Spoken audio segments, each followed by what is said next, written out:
ಭದ್ರಾವತಿಯ ಕಾಂಗ್ರೆಸ್ನ ಶಾಸಕರ ಸುಪುತ್ರನ ಒಂದು ಆಡಿಯೋ ಇತ್ತೀಚೆಗಷ್ಟೇ ಏನು ಮಾಧ್ಯಮದ ಎಲ್ಲ ಸ್ನೇಹಿತರು ಕಳೆದ 4 ದಿನಗಳಿಂದ ನಿರಂತರವಾಗಿ ಬನ್ನಿ ಮುಂದೆ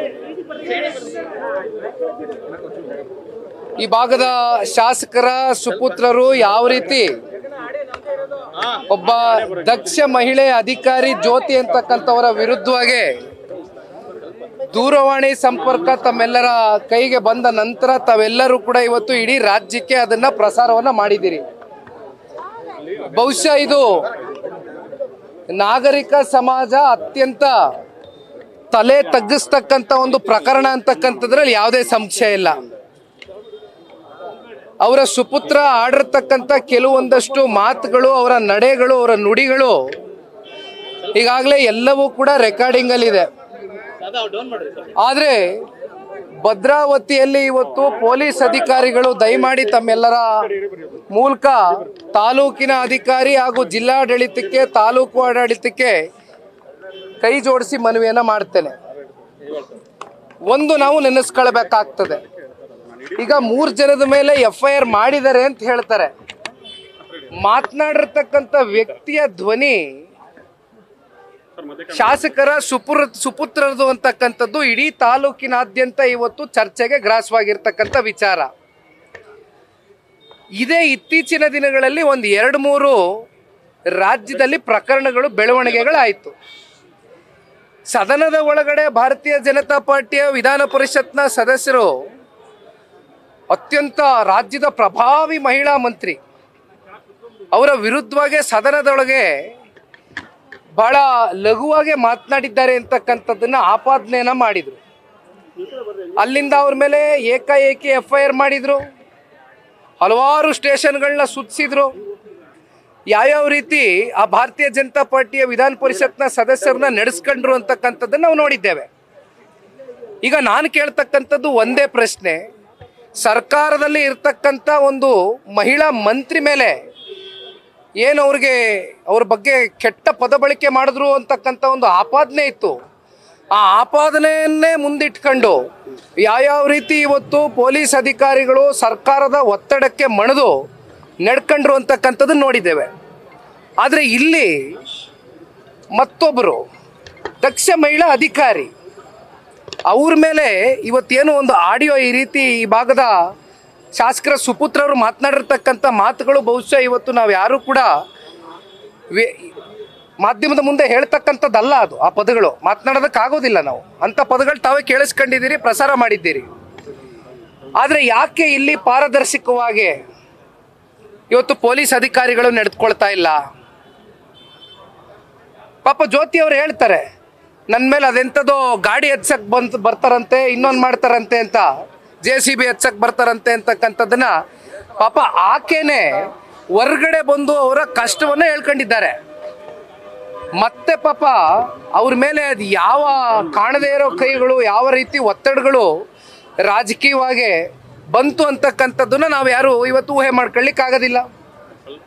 ಅಂತ ಒಂದು ಉಸಿರುಕಟ್ಟ ವಾತಾವರಣ, ಒಂದು ಪರಿಸ್ಥಿತಿ ಇವತ್ತು ಭದ್ರಾವತಿ ತಾಲೂಕಿನಲ್ಲಿ ನಾವು ಏನು ನೋಡ್ತಾ ಇದ್ದೇವೆ. ಬಹುಶಃ ಇವತ್ತು ಈ ವಿಷಯ ರಾಜ್ಯದ ಜನತೆಗೆ ಇವತ್ತು ಬೆಳಕಿಗೆ ಬಂದಿರಬಹುದು, ಆದರೆ ತಾಲೂಕಿನ ಜನತೆಗೆ ಇದೇನು ಒಂದು ಅನಿರೀಕ್ಷಿತವಾದಂಥ ಘಟನೆ ಏನಲ್ಲ. ತಾಲೂಕಿನ ಜನತೆ ಪ್ರತಿನಿತ್ಯ ಎದುರಿಸ್ತಕ್ಕಂಥ ವಿಚಾರಗಳೇ ಇವು.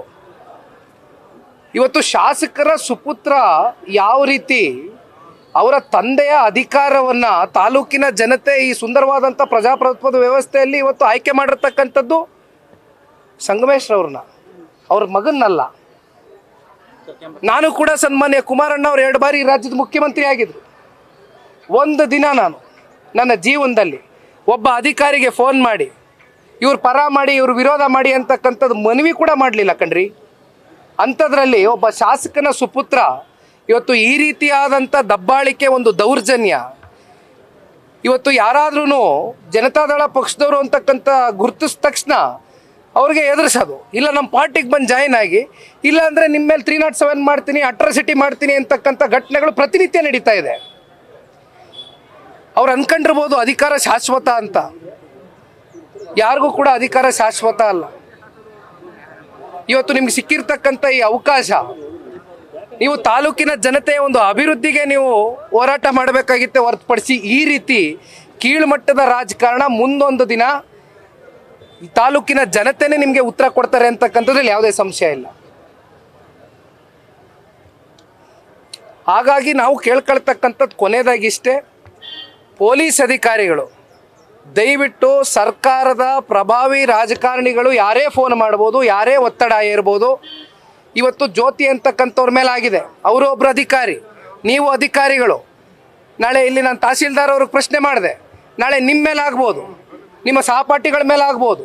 ಹಾಗೆಲ್ಲ ನೀವು ಸುಮ್ಮನೆ ಕೈ ಕಟ್ಕೊಂಡು ಕೂತ್ಕೋತೀರಾ? ನಮ್ಗೆ ಬರಲಿಲ್ವಲ್ಲ, ನಮಗೆ ವೈಯಕ್ತಿಕವಾಗಿ ನೋವಾಗಲಿಲ್ವಲ್ಲ, ಇನ್ಯಾರೋ ಪಕ್ಕದ ಮನೆಯವ್ರಿಗೆ ತಾನೇ ನೋವಾಗಿದ್ದು, ಇನ್ಯಾರೋ ಪಕ್ಕದ ಅಧಿಕಾರಿಗೆ ತಾನೇ ನೋವಾಗಿದ್ದು, ನಾವ್ಯಾಕೆ ಉತ್ತರ ಕೊಡಬೇಕು? ಅನುಭವಿಸ್ಲಿ ಬಿಡು. ಈ ರೀತಿ ನಾವು ಕಣ್ಣು ಮುಚ್ಕೊಂಡು ಕೂತ್ಕೊಂಡ್ರೆ ಎಷ್ಟು ದಿನ ಈ ರೀತಿ ನಡ್ಕೊಂಡು ಹೋಗಬೇಕು ಅಂತಕ್ಕಂಥದ್ದನ್ನು ದಯಮಾಡಿ ಅಧಿಕಾರಿಗಳು ಆಲೋಚನೆ ಮಾಡಬೇಕಾಗ್ತದೆ. ದಯವಿಟ್ಟು ಕೈ ಜೋಡಿಸಿ ಮನವಿ ಮಾಡ್ತೇನೆ. ಮತ್ತೊಮ್ಮೆ ಮಾಧ್ಯಮದ ಸ್ನೇಹಿತರು, ಬಹುಶಃ ಕಳೆದ 4 ದಿನಗಳ ಕಾಲ ಇಡೀ ರಾಜ್ಯಕ್ಕೆ ಅತ್ಯಂತ ಪಾರದರ್ಶಕವಾಗಿ, ನಿಷ್ಪಕ್ಷಪಾತವಾಗಿ ಪ್ರತಿಯೊಂದು ವಿಚಾರನೂ ಕೂಡ ಇವತ್ತು ಜನಗಳ ಮುಂದೆ ಇಟ್ಟಿರ್ತಕ್ಕಂಥದ್ದಕ್ಕೆ ಮೊದಲು ನಿಮಗೆ ಅಭಿನಂದನೆಗಳು ಸಲ್ಲಿಸ್ತಾ, ಕೊನೆಯದಾಗಿ ಈ ಕೃತ್ಯದಲ್ಲಿ ಇವತ್ತು ಯಾರು ಸಿಲುಕಿದ್ದಾರೆ ಅವರ ವಿರುದ್ಧವಾಗಿ ಒಂದು FIR ಅನ್ನು ದಾಖಲೆ ಮಾಡಿ ಕೊಡಿ, FSL ರಿಪೋರ್ಟ್ನ ಕೊಡಿ, ಒಂದು ವರದಿ ತಯಾರಿ ಮಾಡಿ. ಮಾತನಾಡಿದ್ದು ಅವರ ಸುಪುತ್ರನೋ ಅಲ್ವೋ ಅಂತಕ್ಕಂಥದ್ದನ್ನ ಇವತ್ತು ತಾಲೂಕಿನ ಜನತೆಗೆ ಆ ಸತ್ಯತೆಯನ್ನು ಹೊರಗಡೆ ಕೊಡಿ. ಇಷ್ಟೇ ನಮ್ಮ ಬೇಡಿಕೆ. ಲಕ್ಷ್ಮೀ ಹೆಬ್ಬಾಳ್ಕರ್ ವಿಚಾರದಲ್ಲಿ ಈ ವಿಚಾರದಲ್ಲಿ ಯಾಕಿಲ್ಲ ಸರ್ಕಾರ? ಈಗ ಇದನ್ನೇ ನಾನು ಮಾತನಾಡಿದ್ದು. ಇಲ್ಲಿ ಒಂದು ಅವರ ವಿಚಾರ ಒಂದು ಭಾಗ ಆಯಿತು, ಮತ್ತೊಬ್ಬರು ಭಾರತೀಯ ಜನತಾ ಪಾರ್ಟಿಯ ಶಾಸಕರು, ಅವ್ರ ಮೇಲೂ ಇದೇ ರೀತಿ ಒಂದು ಆಡಿಯೋ ಆಪಾದನೆ ಬಂತು. ಒಂದು ಕ್ಷಣ ಆಲೋಚನೆ ಮಾಡಲಿಲ್ಲ ಸರ್ಕಾರ, ಒಂದು ಕ್ಷಣ ಆಲೋಚನೆ ಮಾಡಲಿಲ್ಲ. ಅವ್ರನ್ನ ಕರ್ಕೊಂಡೋಗಿ ಒಳಗಡೆ ಹಾಕಿದ್ರಿ, FIR ಮಾಡಿದ್ರಿ, FSL ರಿಪೋರ್ಟ್ ತಯಾರಿ ಮಾಡ್ತೀನಿ ಅಂತ ಎಷ್ಟು ದಿನ ಇಟ್ಕೊಂಡ್ರಿ ಅವ್ರನ್ನ ಒಳಗಡೆ? ಅಂದರೆ ಬೇರೆ ಪಕ್ಷದವ್ರಿಗೊಂದು ನ್ಯಾಯ, ಸರ್ಕಾರದಲ್ಲಿ ಆಡಳಿತದಲ್ಲಿ ಇರ್ತಕ್ಕಂಥ ಪಕ್ಷದವ್ರಿಗೊಂದು ನ್ಯಾಯವಾ? ಸರ್, ಅಧಿಕಾರಿಕೆಯಿಂದ ಅವ್ರ ಮೇಲೆ ಪ್ರಕರಣ ದಾಖಲಿಸಕ್ಕೆ ಹೆಸರೇ ಕೊಟ್ಟಿಲ್ಲ, ಆ ರೀತಿಯ ಒತ್ತಡಗಳು ಬಂತ ಅಂತ ಹೇಳಿ ನನಗಿರ್ತಕ್ಕಂಥ ಮಾಹಿತಿ ಇಂದಿನಿಂದ ಅಲ್ಲ, ಯಾವಾಗ ಈ ಕಾಂಗ್ರೆಸ್ ಪಕ್ಷದ ಶಾಸಕರು ಆಯ್ಕೆ ಆದಂಥ ಸಂದರ್ಭದಲ್ಲಿ, ಅವರ ಕಾಲಘಟ್ಟದಲ್ಲಿ, ಅವರ ಕಾಲಾವಧಿನಲ್ಲಿ ಇದು ಹೊಸದೇನಲ್ಲ. ಭದ್ರಾವತಿಗೆ ಯಾರಾದರೂ ನಿಷ್ಠಾವಂತ ಅಧಿಕಾರಿ ಬಂದು ಕೆಲಸ ಮಾಡಬೇಕು ಅಂತಕ್ಕಂಥದ್ದಾದರೆ ಕೈ ಜೋಡಿಸಿ ಮನವಿ ಮಾಡ್ತೀನಿ, ನಮ್ಮನ್ನು ಮಾತ್ರ ಭದ್ರಾವತಿಗೆ ಮಾತ್ರ ಅಪಾಯಿಂಟ್ ಮಾಡಬೇಡ್ರಿ ಅಂತಕ್ಕಂಥ ಪರಿಸ್ಥಿತಿ ಇವತ್ತು ವಾತಾವರಣ ಸೃಷ್ಟಿ ಮಾಡಿದ್ದಾರೆ. ಇದು ಈ ಪರಿಸ್ಥಿತಿ.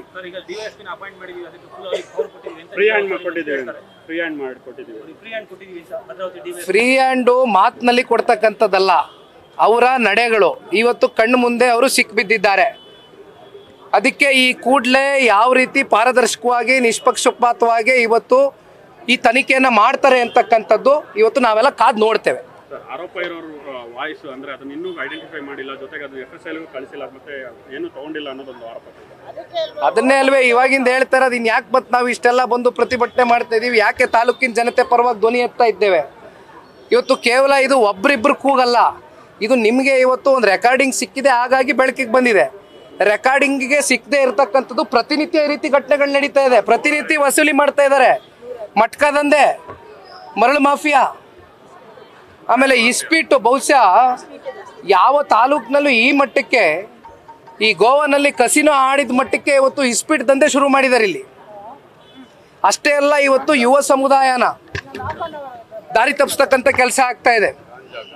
ಮಾದಕ ವಸ್ತುಗಳನ್ನ ಅವ್ರಿಗೆ ಭಾಳ ಸುಲಭವಾಗಿ ತಲುಪಿಸ್ತಕ್ಕಂಥ ಕೆಲಸ ಮಾಡಿ ಇವತ್ತು ಈ ಸಮಾಜ ತಲೆ ತಗ್ಗಿಸ್ತಕ್ಕಂಥ ಒಂದು ಪ್ರಯತ್ನಕ್ಕೆ, ಕೆಲಸಕ್ಕೆ ಇವತ್ತು ಈ ಸರ್ಕಾರ ಮುಂದಾಗಿದ್ದಾರೆ. ಇದು ಬಹಳ ಸ್ಪಷ್ಟ. ನ್ಯೂಸ್ ಫಸ್ಟ್, ನಿರ್ಭೀತಿಯಿಂದ ನಿಮ್ಮ ಪರವಾಗಿ.